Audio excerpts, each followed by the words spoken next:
Chers petits observateurs, vous le savez, en 2035, il ne sera plus possible de vendre des voitures thermiques en Europe. Et en fait, si on y réfléchit, ça pose beaucoup de questions parce que ça va avoir des conséquences, bien sûr, sur notre mobilité, sur notre portefeuille, mais aussi sur notre environnement, que ce soit au propre comme au figuré. Et puis, si on y réfléchit de façon plus large, ça va avoir aussi des conséquences au niveau social, par rapport à l'industrie. Ça va avoir des conséquences au niveau fiscal, comment récupérer des recettes sur l'électrique. Et puis, de façon plus large, avec les crises que nous traversons actuellement sur l'énergie, bien malin est celui qui pourra savoir ce qui va se passer demain. Mais une chose est sûre, tout bouge, tout change. Alors plutôt que d'avoir des partis pris dans un sens ou dans l'autre, sur POA, on se pose beaucoup de questions, nous, en tant que média automobile, sur l'avenir de la mobilité. Et c'est pour ça que j'ai eu envie d'inviter Louis-Pierre Geffray. Alors, ceux qui connaissent POA se souviennent de lui. C'est un jeune ingénieur. On avait fait une émission sur le cycle de vie. Je vous invite à aller la voir. Et Louis-Pierre, depuis qu'on l'a rencontré, depuis 2 ans maintenant, je suis très fier parce qu'il a intégré l'IDRI. L'IDRI, c'est l'Institut du développement durable et des relations internationales. C'est une fondation qui dépend de Sciences Po. Et on peut dire que c'est un think tank qui a plus de 40 chercheurs. Certains participent au rapport du GIEC, c'est pour vous dire le niveau. Et au sein de l'IDRI, il y a un département transport qui a intégré Louis-Pierre. Et la mission de l'IDRI, c'est d'aider le politique à prendre ses décisions, c'est-à-dire en étant au cœur du système, en connaissant les législations, en faisant des projections, de calculs divers, d'essayer de comprendre chaque interaction des décisions qui sont prises. Alors autant vous dire que c'est complexe, mais il a intégré ça depuis plus d'1 an et je lui dis mais Louis-Pierre, il faut que tu nous rejoignes, il faut qu'on parle de ces sujets-là. Alors n'attendez pas des polémiques stériles, sachant qu'en plus Louis-Pierre va parler en son nom. Il n'est pas là, il ne représente aucun lobby, mais il est très informé. Et c'est pour ça que je lui ai donné rendez-vous chez Total Énergie dans une station parce que je trouvais le clin d'œil amusant. Finalement, la station redevient un lieu stratégique pour recharger sa voiture. On y passe du temps. Et voilà, c'était un petit clin d'œil amusant. Et on va le retrouver pour lui poser plein de questions que vous vous posez aussi sur finalement où allons-nous.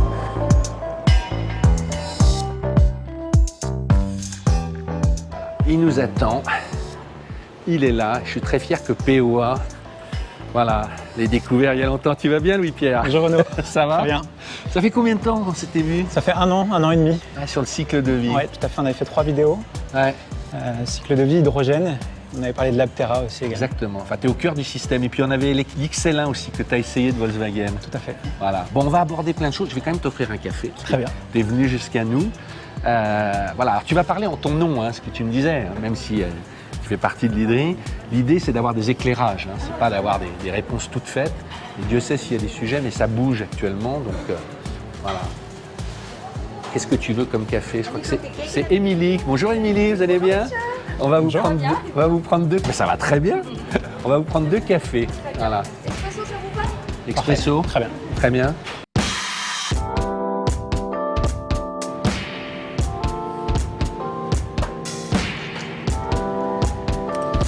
Je vais te faire bosser. Merci. Voilà, c'est toi qui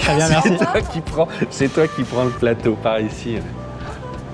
Bon, c'est un vaste sujet aujourd'hui. On a beaucoup de choses à aborder ensemble. Mais en réfléchissant sur toutes ces thématiques, j'ai une première question qui est un peu provocatrice. Viens, je te laisse t'installer. Viens là. Parce que je pense que beaucoup de gens se la posent. On discute souvent ensemble et tu me dis très souvent, il y a quand même une seule règle au-delà de la technologie, c'est le poids qui fait la consommation d'une voiture et c'est son aérodynamisme. Moi, basique, qui n'y connais rien, si je t'écoute, je vois plein de SUV partout. En venant, je me dis mais est-ce que le tout électrique, à terme, c'est la fin du SUV? Oui, je pense qu'on peut le dire. Ouais. À 5-7 ans, on se revoit dans 5 ans. Je pense qu'il y aura beaucoup moins de SUV dans les ventes de voitures en France.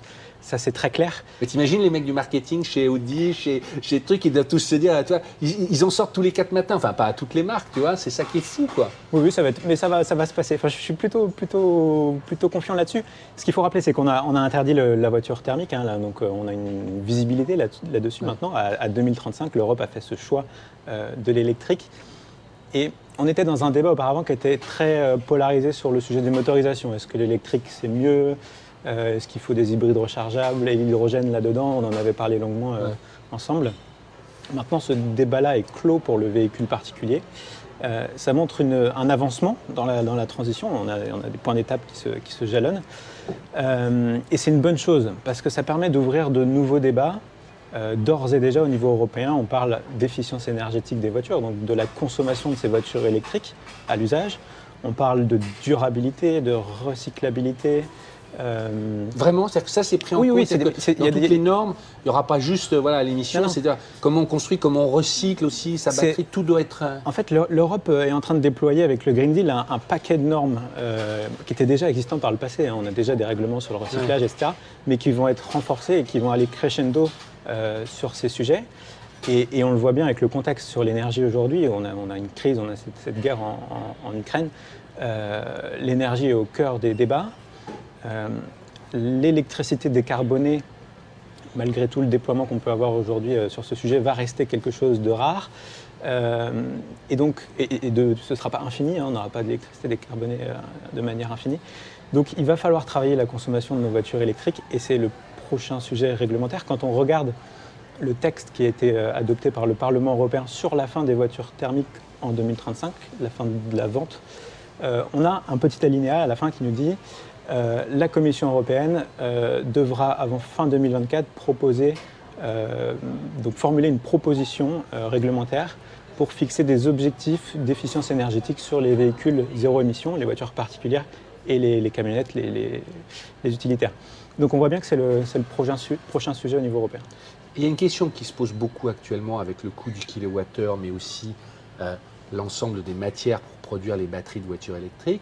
Est-ce qu'on n'est pas dans des infrastructures délirantes à mettre en place, tant en termes de coûts qu'en termes environnementaux pour l'exploitation de tout ça? Alors, il y a beaucoup de bruit qui circule, mais globalement, toi, au sein de l'IDRI, les recommandations, elles sont où? Enfin, on ne va pas mettre 1 milliard de voitures électriques non plus. On va pas, en fait, il y a un mix à trouver aussi dans la mobilité, si j'ai bien compris.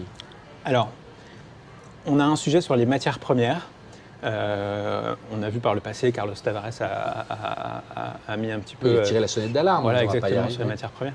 Jean Covici, ce matin, on est fin septembre aussi. Exactement. On sait qu'il y a un sujet là-dessus, mais qui est identifié depuis longtemps. Ça fait plusieurs années. Si on regarde un petit peu du côté des papiers là-dessus, on sait très bien qu'on va avoir un problème, notamment sur le nickel. L'extraction de nickel pour les batteries va être un sujet dans la deuxième moitié de la décennie, donc 2026-27. C'est-à-dire qu'il n'y en aura plus ou on va avoir un problème qui va être relativement conjoncturel, donc sur 3-4 années, où on aura un approvisionnement en nickel qui va être inférieur à la demande pour l'électrification des voitures. Alors, on n'a pas... Mais ça, l'Europe le sait, justement. Mais ça, le politique européen le sait très bien depuis plusieurs années, et on prend les dispositions pour parer à ce problème. C'est quoi ces dispositions? C'est changer, c'est d'avoir des batteries sans nickel, d'exploiter aussi des mines en Europe, c'est ça? Mais de façon peut-être c'est le plus vertueuse possible. On a des chimies de batteries qui sont sans nickel. On a le LFP, lithium fer phosphate, qui est une alternative, alors sur laquelle la Chine avait la main mise, mais on a des brevets qui tombent à partir de cette année. Donc là, c'est pour ça qu'on a de plus en plus de voitures avec des batteries LFP. Les férus d'électromobilité pourront regarder cela et c'est des batteries qui coûtent aussi moins cher. Un problème sur le recyclage parce que le LFP on y travaille mais c'est encore un petit peu lointain. Donc mais ça c'est des problèmes qui peuvent être traités et qui ne remettent pas en cause la dynamique d'électrification. L'objectif. Mais moi j'ai une autre question par rapport à ça quand je t'entends. Tu parlais tout d'un coup des batteries chinoises. Moi il y a deux questions. Le grand public se pose, et moi aussi, c'est de dire, mais est-ce que les voitures ne vont pas quand même devenir plus chères aussi, peut-être redevenir un produit de luxe, et deux, est-ce qu'on ne va pas se faire croquer par les Chinois qui, eux, ont 10 ans derrière eux de production et qui veulent envahir le marché? Comment, justement, au sein de l'Europe, par rapport aux recommandations que vous pouvez faire, est-ce qu'on va mettre des mesures de protection? Est-ce qu'on va mettre des aides fiscales pour que les gens achètent les voitures? On en est où à ce stade? Alors, sur le prix des voitures, il est vrai que le prix moyen des voitures en France a augmenté significativement. Et on voit un prix qui va encore augmenter à l'avenir. Ça, c'est un point, qui est un problème d'accessibilité. Parce que là, on est à quel niveau dans la transition? On a aujourd'hui 1% du parc français qui est électrique, 100% électrique. Il faut que cette transition soit accessible, sinon elle ne se fera pas. Donc il faut travailler le prix de ces véhicules. Donc il y a un sujet sur le prix des véhicules, effectivement. Alors, avec les Chinois qui arrivent avec des propositions qui sont extrêmement concurrentielles, etc., il y a un sujet, c'est une source d'inquiétude au niveau français comme européen. Malgré tout, pour l'instant, on a des produits qui se défendent bien. On voit que la Mégane E-Tech est un succès, etc. Donc il faudra voir dans 1 ou 2 ans comment les choses évoluent. Mais je pense que c'est vraiment pas une fatalité. Et ça veut dire concrètement que toi, tu discutes avec des personnes, enfin, au sein de l'e-Dream, avec des tu me disais que tu allais à Bercy parfois, au niveau des ministères, les gens se disent, bon, peut-être qu'il faudra mettre une taxe sur les voitures. On a vu, par exemple, tu vois, aux États-Unis, les Américains, ils ne sont pas embêtés. Ils ont dit, si on veut le bonus pour une voiture électrique, il faut que la batterie soit produite localement. Ouais. Donc, toi, tu veux exporter, c'est fini, tu n'auras pas le bonus. Et d'ailleurs, à ce sujet, les gens ne le savent pas, mais en France, maintenant, on a 2 usines qui sont de méga factories. Vas-y, on va y venir. Alors, les États-Unis ont fait un choix plutôt radical qui est de dire le crédit d'impôt sur les voitures électriques neuves, on le conditionne pour une partie à l'extraction des minerais de la batterie sur le sol américain ou canadien et mexicain. Il y a des accords qui sont passés. Et puis pour clairement, c'est pour la fabrication des batteries et pour les matières premières avec tous les pays qui ont un échange. Et l'Europe ne va pas faire ça en réaction ou par rapport à la Chine Potentiellement, on peut penser que c'est une dynamique qui va arriver au niveau européen. Pour l'instant, les réactions étaient de dire au niveau européen, on est plutôt contre ce mécanisme américain. Mais en tout cas, on voit bien que les idéaux changent. On était avant dans un monde qui était hyper, je dirais, libéral, ouvert. Là, on voit bien que ces enjeux de relocalisation deviennent de plus en plus prégnants. On a un enjeu de souveraineté au niveau européen, alors qu'on connaissait, qu'on avait identifié par le passé, mais là qui devient juste colossal et qui ressurgit avec la guerre en Ukraine. Voilà, sur les Chinois, on se donne les moyens. On va avoir une réglementation batterie au niveau européen qui va arriver très vite et qui va mettre une obligation de contenu carbone sur la batterie de la voiture électrique. C'est-à-dire que si vous avez une batterie de voiture électrique qui sera au-delà d'un certain contenu carbone, on ne pourra pas vendre la voiture sur le territoire européen. Donc ça, en fait, c'est quoi? C'est l'Europe utilise toute la panoplie d'exigences environnementales pour favoriser quelque part son industrie et se protéger de la Chine en quelque sorte. Donc c'est une manière un petit peu indirecte de le faire. On a aussi un mécanisme d'ajustement carbone aux frontières qui va se mettre en place, où là on va taxer les matières premières importées et qui ont un contenu carbone élevé. Donc si vous êtes constructeur automobile en Europe, qu'aujourd'hui vous achetez de l'acier chinois fortement carboné, il est moins cher pour vous. Mais il sera taxé. Il sera taxé à un niveau équivalent qui permettra d'avoir une parité de prix entre l'acier européen bas carbone et l'acier chinois carbone. Je reprécise pour ceux qui nous suivent, tu ne représentes aucun de ces acteurs, tu es juste informé. C'est pour ça que je voulais t'avoir, parce que tu es au cœur du chaudron. Tu n'as aucun intérêt dans une partie ou d'une autre, donc tu ne représentes ni l'Europe, ni toi. Mais moi, ce qui m'intéresse, c'est ton sentiment aussi par rapport aux gens que tu croises. On voit bien que finalement, c'est un petit peu plus... Les Américains peuvent prendre une décision très vite, les Chinois. Mais est-ce que tu dirais qu'il y a une prise de conscience quand même justement sur tout ce cycle de vie européen dont on avait parlé ensemble? C'est-à-dire que ce n'est pas juste la batterie, c'est tout l'ensemble.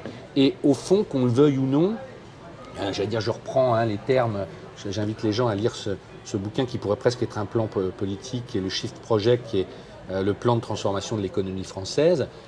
Il est connu parce que Jean-Marc Jancovici y travaille, mais si tu lis les pages sur l'automobile, il dit oui, quoi qu'on fasse, il y a un moment faire des voitures plus petites, mais il faut aussi aller vers un usage plus modéré, plus partagé, qu'on le veuille ou non. C'est un ensemble. Voilà, c'est un ensemble, c'est important de le dire. Voilà. Et ça aussi, tout ça globalement, c'est intégré par rapport... Nous, ce qu'on fait au quotidien à l'IDRI, on utilise le politique, on l'aiguille. On lui amène les sujets qui sont pour nous préoccupants, etc. Les sujets où on dit, on en parle beaucoup dans la presse, mais en fait, pour nous, ce n'est pas un sujet, etc. C'est ce qui est préoccupant. C'est ça qu'on fait. Ouais. Non, il y a plein de choses. Il faut qu'on développe le recyclage des batteries en France et en Europe. Alors, c'est déjà en bonne voie. On a des projets qui émergent. Ouais. En Allemagne, on a des usines là, qui commencent à apparaître pour le recyclage de ces batteries. Et il faut le dire encore une fois, elles se recyclent, les batteries. L'électrification, au fond, c'est un projet d'économie circulaire. C'est vrai ça, parce que je vois déjà dans les commentaires les gens qui vont dire foutaise, vous déconnez, vous êtes sur le lobby du... Toi qui as un peu des notions justement d'ingénieur et de chimie. Ouais. Pas du tout. Non, en fait, la batterie, je dirais que c'est on a objectivé tout ça, on en avait parlé dans notre vidéo sur l'analyse du cycle de vie. c'est la propulsion qui permet de décarboner, qui a le plus fort taux de décarbonation, le plus gros potentiel de décarbonation. On le voit, c'est quelque chose qui est compétitif en termes de coût. On a un coût à l'usage qui est inférieur. On a des voitures, certes, qui sont chères, mais en même temps, on sait que ces voitures-là vont durer plus longtemps. Donc, quand on c'est sûr. Hein, ça, c'est sûr. On aura. Alors, on le fait déjà et on voit sur les premières Zoé en 22 kWh, on change la batterie. On parle de rétrofit sur les anciennes voitures en remplaçant le moteur thermique par une motorisation électrique. Mais ce qu'on ne dit pas, et nous, ce qu'on pense, c'est qu'à l'avenir, pour les premières voitures électriques qu'on a aujourd'hui sur le territoire, on remplace la batterie, on fait un rétrofit de batterie, on redonne de la valeur marché à ces véhicules d'occasion électrique. Ce que tu es en train de dire, c'est que finalement la durabilité de la voiture, du produit va s'allonger. Finalement, ce ne sera plus du tout une honte d'avoir une voiture qui a 12-13 ans. Du moment où on change sa batterie, elle durera plus longtemps parce que le moteur ne s'abîme pas, etc. Et en parallèle, sur les voitures électriques qu'on sort aujourd'hui, on sait qu'on va avoir des kilométrages qui vont être beaucoup plus élevés. Si on regarde la communication de Renault là-dessus, par rapport à toute la transformation de l'usine de Flins avec la partie reconditionnement des voitures, etc., on voit très clairement qu'on veut amener les Zoé pour Renault en l'occurrence à des kilométrages de 400, 500, voire 600 000 km. Si je te suis, finalement, la porte d'entrée de la voiture électrique pour la majorité d'entre nous, ça sera l'occasion en fait. Alors, c'est récente. C'est un gros potentiel. En fait, quand on regarde la fiscalité française aujourd'hui, on n'a que 1 000 € de bonus sur le véhicule électrique d'occasion, 6 000 sur le véhicule électrique neuf. On peut se questionner là-dessus. Pourquoi est-ce qu'on n'encouragerait pas plus le véhicule d'occasion? Ça permet de rendre l'électrification accessible aussi. Quand on regarde au bout de 8 ans, on voit qu'un véhicule électrique a à peu près la même valeur qu'un véhicule thermique. Donc là, on a un potentiel à saisir, alors qu'il est limité. Hein. On n'a pas un nombre illimité de voitures électriques d'occasion, mais il y a des choses à faire à ce niveau-là. Tu parlais de la fiscalité, c'est un de tes gros dossiers, tu travailles beaucoup dessus. On sait qu'aujourd'hui, les taxes sur les carburants, c'est plus de 40 milliards de recettes fiscales. Si il y a moins de voitures thermiques, ça va baisser.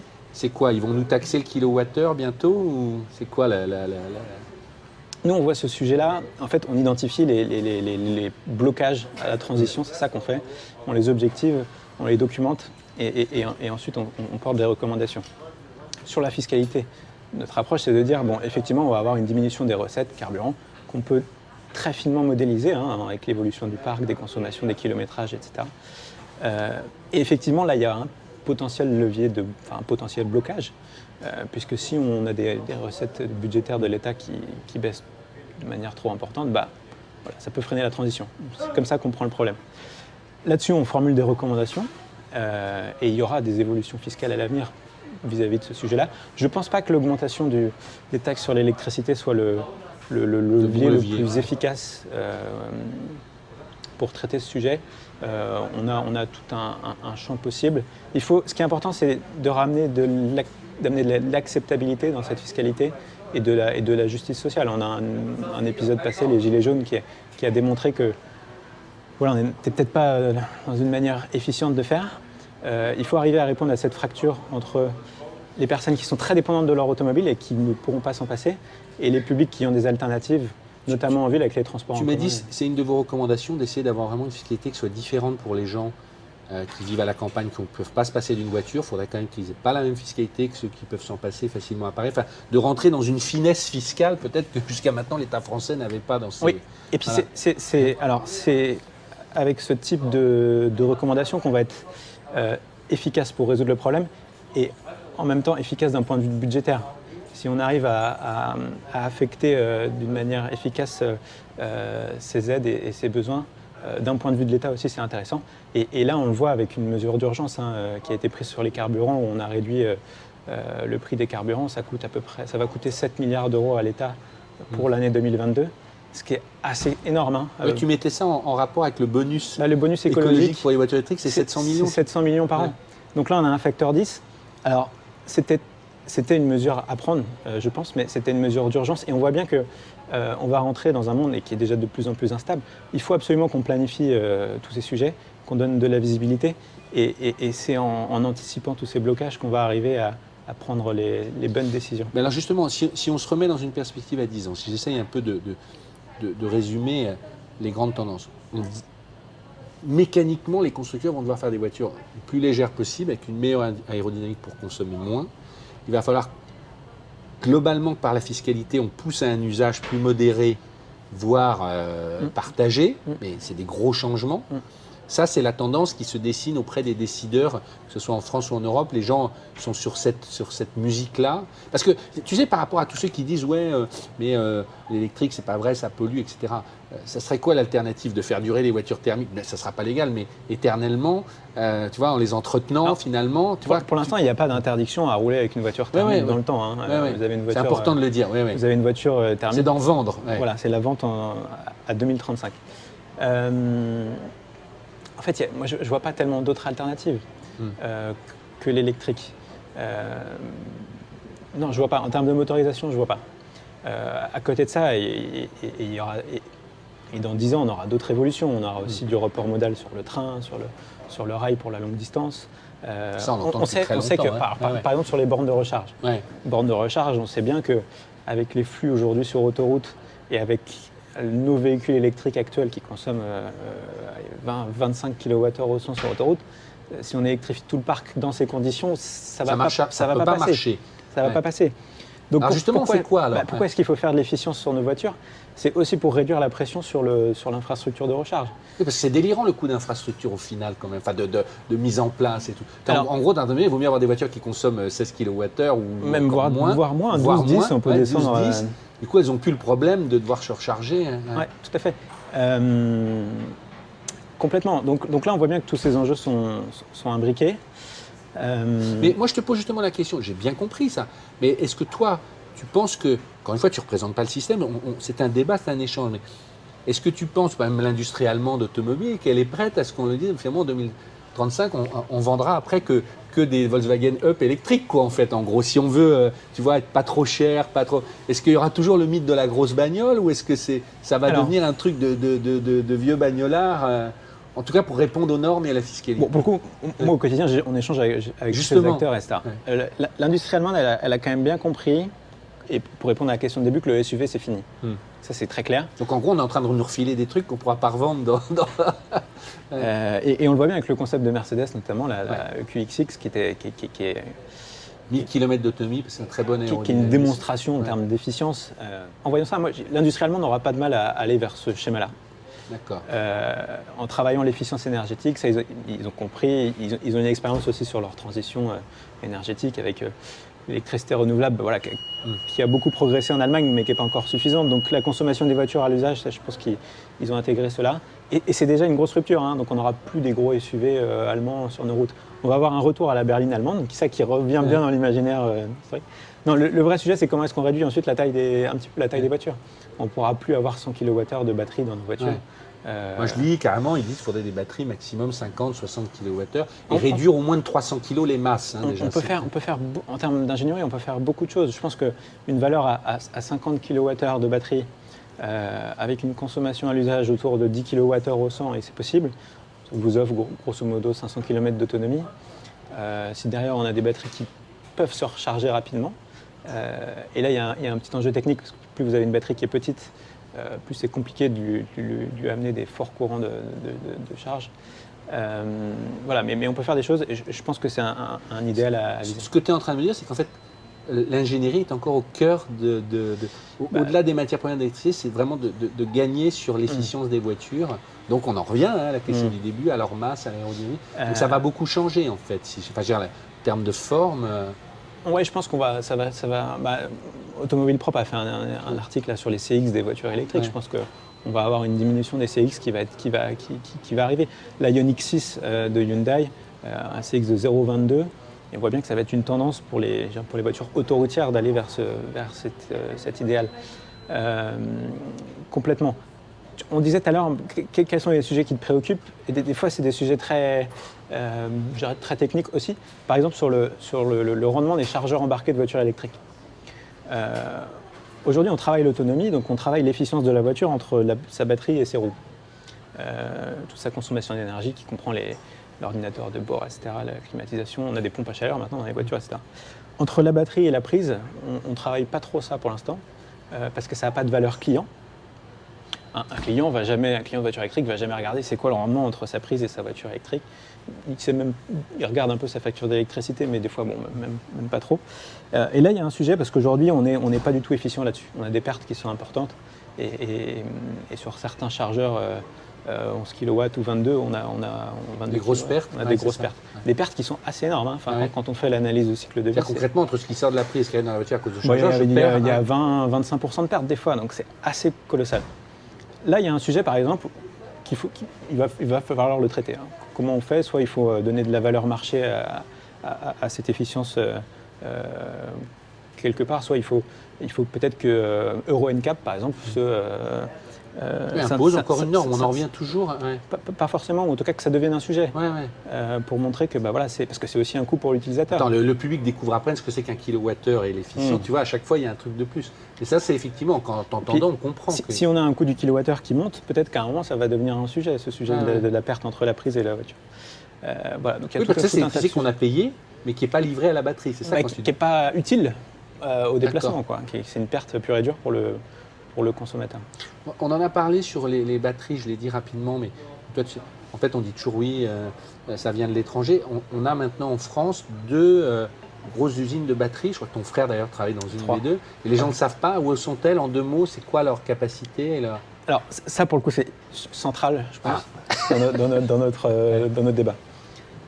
Il faut être très clair là-dessus que la batterie, c'est le cœur de l'automobile de demain.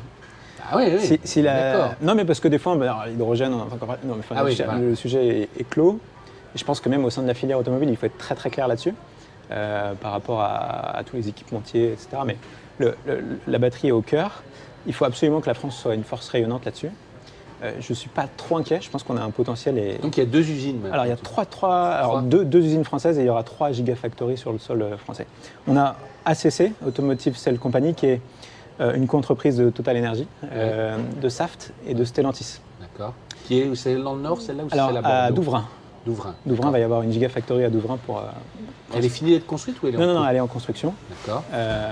Pour l'instant, il n'y a pas de gigafactory opérationnelle en France. D'accord. Mais c'est en cours. On a ensuite à Douai, sur le site Renault, Envision, qui est un acteur chinois qui construit une gigafactory pour le compte de Renault. Et puis on a Verkor, qui est une start-up française qui est basée à Grenoble et qui aura une gigafactory à Dunkerque, là aussi pour le compte du groupe Renault et pour Alpine notamment. Et alors ça, ils font venir des matières premières du monde entier, ou on essaye aussi de... Je crois qu'il y a des projets maintenant... Pareil, en essayant d'être le plus propre possible, si on peut mettre ces mots-là, mais avec des normes très sévères. On est toujours à pointer l'industrie minière, mais quand on creuse... Donc tous ces acteurs-là vont être concernés par la norme européenne sur le contenu carbone des batteries, qu'on a évoqué, et ils l'attendent de pied ferme. Ouais. C'est assez rare de voir un secteur industriel qui est demandeur de réglementation pour se protéger quelque part notamment des acteurs chinois. Donc ça va être les bons élèves en France. On a une électricité qui est décarbonée, donc on peut avoir des processus bas carbone pour la fabrication de ces batteries.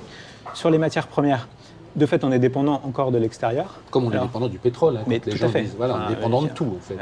En Europe, on a cette caractéristique-là qu'on n'a pas grand-chose sur notre sol européen.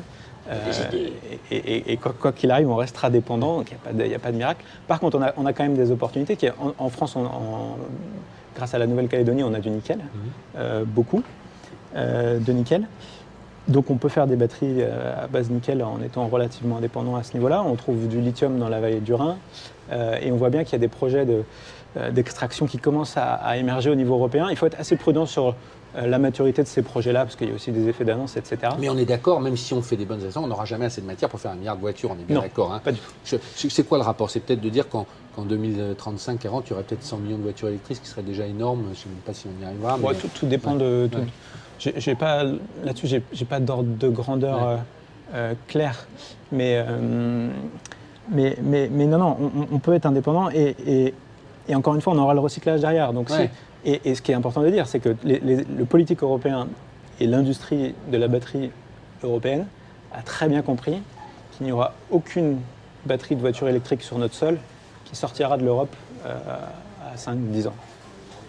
Donc même les batteries de voitures chinoises qu'on a sur notre sol aujourd'hui, elles resteront en Europe, elles seront recyclées en Europe et elles permettront de refaire des batteries sur le sol européen. Ah oui, tu veux dire celles qu'on a utilisées, on ne les renverra pas dans des cas sur quoi que ce soit, elles vont toutes être maximisées. La batterie, notamment en particulier les batteries NMC, ont la caractéristique de pouvoir être recyclées quasiment en boucle fermée. Il y a des gens qui contestent beaucoup ça. Non, mais c'est une industrie qui est lourde. Voilà, il faut brûler les choses, ouais, on récupère les matériaux. Mais malgré tout, c'est la moins pire des solutions qu'on a. Il faut beaucoup de filtres, hein, c'est ça. Voilà, il faut des normes très précises parce que les émissions, il faut tout filtrer et tout. Mais globalement, si on le fait avec les super normes, on y arrive quand même. Ouais. Donc encore une fois, l'électrique, c'est un projet d'économie circulaire, c'est un projet d'indépendance, de souveraineté. Si on développe toute cette industrie, c'est aussi des emplois hein, sur notre sol. Voilà. Et on se décorrèle un petit peu des risques auxquels on est soumis aujourd'hui avec les dépendances sur le gaz, sur le pétrole, etc. Bon.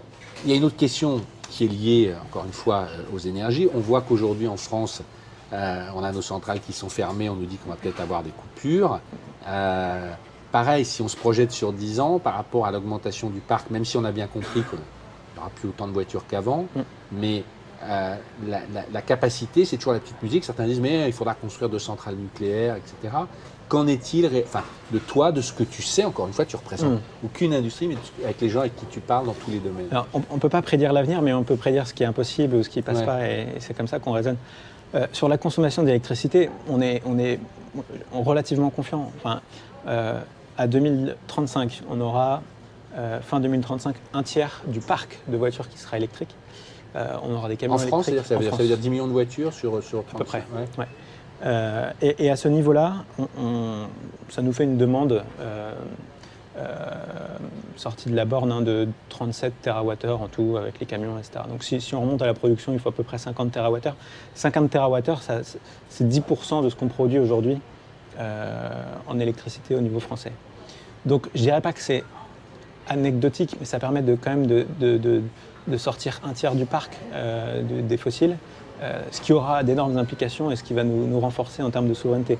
Donc la production électrique, moi je ne suis pas trop inquiet, il faut juste prendre les bonnes dispositions aujourd'hui pour s'assurer de continuer à avoir une électricité qui soit décarbonée à l'avenir. Il y a un enjeu sur la recharge, mais on l'a évoqué. Voilà ce qu'on peut dire. Tu me disais aussi un élément sur la voiture électrique par rapport aux poussières de frein. Tu me dis que c'est vachement important d'avoir une bonne régénération au freinage parce que ça économise aussi les plaquettes de frein et ça économise. Ça me paraissait fou dans la voiture. Il faut être vachement efficient là-dessus parce qu'on s'attaque à tous les polluants et celui-là, il est terrible. C'est encore un avantage de la voiture électrique. C'est-à-dire que vous prenez une voiture électrique et les plaquettes de frein, elles sont quasiment à vie, beaucoup moins d'usure. Donc on réduit de fait, c'est un coproduit de la voiture électrique, on a beaucoup moins d'émissions de particules de frein. C'est un argumentaire de plus pour la voiture électrique. Louis-Pierre, pour conclure, je posais la question un peu différemment. Tu as de la famille en Bretagne, tu me disais je suis revenu en train, je fais souvent en train, je crois que tu n'as pas d'auto aujourd'hui même si tu es passionné de voiture, tu auras envie d'une XL1. Mais j'allais dire justement, comment toi tu vois les choses en tant qu'usage sur les années à venir? Tu te dis, si tu avais une auto, ça serait laquelle? S'il y avait un modèle électrique, plutôt lequel? Et comment tu te vois, toi, tu as à peine 30 ans, je crois que tu as 25 ans, 27 ans. 25 ans. Voilà, tu as l'avenir devant toi. Toi, tu la vois, au-delà de ces recommandations étumées, tu te vois bouger comment dans les 20 ans à venir? Tu dis, je posséderai, je posséderai pas. Ouais, c'est assez drôle parce qu'en fait, j'ai fait l'expérience de la voiture électrique relativement récemment. J'étais avec mon frère jumeau donc à Grenoble. Qui travaille chez Vercors. Toute la famille. Et un week-end, on a loué une voiture électrique pour voir parce qu'en fait, on n'en a pas à la maison encore. Tu as été une famille de bagnolards, hein, ton père. Voilà. Et il y a une transition qui va se faire aussi de ce côté-là. Et en fait, on s'est pris au jeu de tester les bornes de recharge, est-ce que ça marche ou pas. Et puis la vraie vie, quoi. Complètement. Et c'est à Grenoble, donc il y a de la montagne. Donc Et alors? Et en fait, c'était juste super. Enfin, on était en montagne, on est allé manger chez des amis à 1000 mètres d'altitude, on était à 40% de batterie et on arrive en bas à Grenoble, le soir, on est à 46% de batterie. Avec quoi comme voiture? C'était une Corsa électrique. D'accord. Et en fait, on voit plein, et puis c'est un confort. Ouais. Je pense que, moi ce que je dis souvent, c'est qu'il faut essayer la voiture électrique. Tant qu'on n'a pas essayé, on ne peut pas trop se rendre compte. Alors certes, il faut appréhender la charge, il y a des choses à savoir, mais en 20 minutes ou une demi-heure, c'est une affaire réglée. Moi, si j'avais acheté une voiture électrique aujourd'hui, j'irais, je suis quand même un féru d'efficience, donc j'irais vers une voiture petite. Je pense que la e-Up, la Volkswagen e-Up, est plus en vente ou ils l'ont remise? Alors, elle est encore en vente. Elle est encore en vente, mais il y a des délais de livraison qui sont très longs. Mais tu m'as dit en occasion, c'est d'enfer, ça coûte pas très cher. En occasion, ça coûte pas très cher. Il y a des beaux modèles, ça consomme 10-11 kWh au 100, alors sur un usage de route nationale, etc. Ça a une bonne autonomie, hein. Il y a un petit 300 km d'autonomie. Voilà, pour moi, c'est une bonne option. Et pour un parcours autoroutier, j'attends un petit peu de voir la Ioniq 6, qui sera extrêmement efficiente, on le sait déjà. Ça, je pense que ça va être un beau produit. Et puis, en cœur, je dirais que mon cœur va à la Mégane E-Tech, qui est quand même un beau succès, qui a une belle efficience, Ce qui est fou, qui est c'est faite en France. C'est super important. Enfin, on en parlait en venant aussi, tu me disais finalement, les Ganitech, elle a été pensée il y a 4-5 ans déjà, donc c'est-à-dire que dans les cartons, il y a... Bon, pour te remercier d'être venu jusqu'à nous et pour conclure, je t'invite à ce qu'on aille dans la boutique, ce sera le cadeau POA, Très bien. tu peux choisir ce que tu veux, voilà. Parce que moi, ce que je constate, c'est que même si ça progresse, la recharge, on doit repasser du temps en station, donc ça redevient des lieux, c'est la réflexion que je faisais à Julien, j'ai jamais vu autant d'investissements, ça redevient des lieux de vie. Mais sur les zones de recharge, moi je prends un plaisir à aller voir les utilisateurs de voitures électriques, à discuter avec eux pendant les 20 minutes pendant lesquelles ils rechargent. Et on a des discussions passionnantes en fait autour de la recharge des voitures électriques. Ah ouais? Mais bien évidemment. Tu vas vraiment jusqu'au bout. Je te laisse, voilà, c'est cadeau, c'est POA qui paye. Moi je suis assez fan de caramel, D'accord. donc je crois que je vais partir là-dessus. Ben voilà, donc ça c'est ton Merci ton beaucoup, dentiste Renaud. qui va être content. Ben, je te dis à très bientôt. Merci beaucoup. Et puis ben, à très vite sur POA. Voilà. Merci à Total Energy de nous avoir accueillis ici chez eux, c'est sympa. Ciao.